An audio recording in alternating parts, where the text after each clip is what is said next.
100 కోట్లు ఇచ్చినా కూడా ఆ ఒక్క హీరోతోని మాత్రం అస్సలు నటించను అని తెగేసి చెప్పిన నయనతార. సో మరి ఈ మాట విన్న తర్వాత ముందుగా అందరికీ గుర్తుకొచ్చే పేరు ఏదైనా ఉందంటే ఖచ్చితంగా ధనుష్ అనే పేరు. సో మరి వీళ్ళిద్దరి మధ్య రీసెంట్గా జరిగిన ఇష్యూ అందరికీ తెలిసిందే.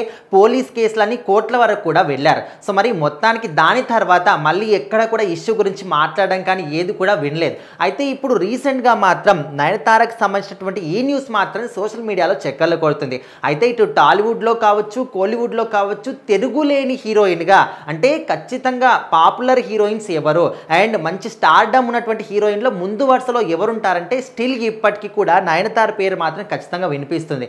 ఆమె అందం కావచ్చు, నటన కావచ్చు, అభినయం కావచ్చు, స్టిల్ ఇప్పుడు చాలామంది యంగ్ హీరోయిన్లు వచ్చినప్పటికీ కూడా అప్పట్లో ఉన్న వాళ్ళ సాటి ఎవరు కూడా రారు అనే విధంగా చాలామంది అనుకుంటూనే ఉంటారు. సో అందులో ముఖ్యంగా నయనతార పేరు మాత్రం డెఫినెట్లీ వినిపిస్తుంది.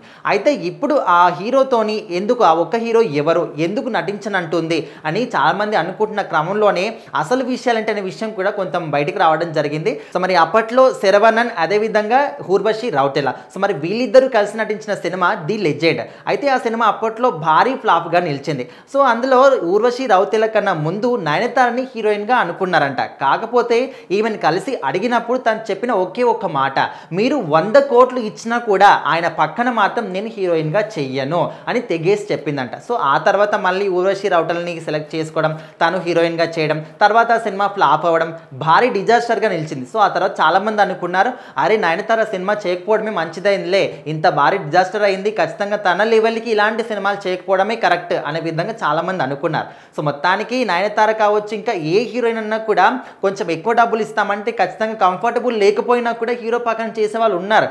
కాకపోతే నయనతార లాంటి వాళ్ళు ఎట్లా అంటే వాళ్ళు ఖచ్చితంగా సెల్ఫ్ రెస్పెక్ట్ ఉంటుంది.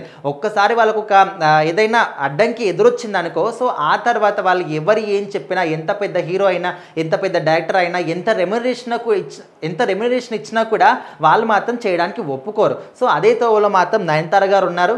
ఇప్పటికి కూడా స్టిల్ శరవణన్ పక్కన ఎన్ని కోట్లు ఇచ్చినా, ఎన్ని 100 కోట్లు ఇచ్చినా కూడా నేనైతే సినిమా చేయనని ఇప్పటి కూడా తను తెగేసి చెప్తుంది. సో మొత్తానికి నయనతార లాంటి వాళ్ళు చాలామంది చాలా తక్కువగా ఉంటారు. ఎందుకంటే ఇప్పట్లో మనం చూసుకుంటే ఎంత బోల్డ్ సీన్స్ అయినా కూడా, ఎంత ఎక్స్పోజింగ్ అయినా కూడా కొంచెం రెమ్యునరేషన్ వాళ్ళే ఎక్కువ అడిగి మరి అంటే ఇలాంటి సీన్స్ ఉన్నాయని చెప్పారనుకో, చాలామంది ఎట్లా అంటే నయనతార లాంటి వాళ్ళు ఓకే మేము చెయ్యము అని డైరెక్ట్గానే చెప్పేస్తారు. కానీ ప్రజెంట్ చాలామంది ఎట్లా ఉన్నారంటే కొంచెం ఎక్కువ రెమ్యునరేషన్ ఇస్తే ఓకే మేము చేస్తాం అనే విధంగా ఉన్నారు. సో మొత్తానికి చాలామంది ఇప్పుడు మహిళా సెలబ్రిటీస్ కావచ్చు, అదేవిధంగా సాధారణ ప్రజలు మహిళలు కూడా ఉంటే నయనతార లాగా ఉండాలి, ఒకటే మాట మీద ఒకటే కమిట్మెంట్ మీద ఉండాలి అనే విధంగా అయితే చాలామంది మాట్లాడుకుంటున్నారు.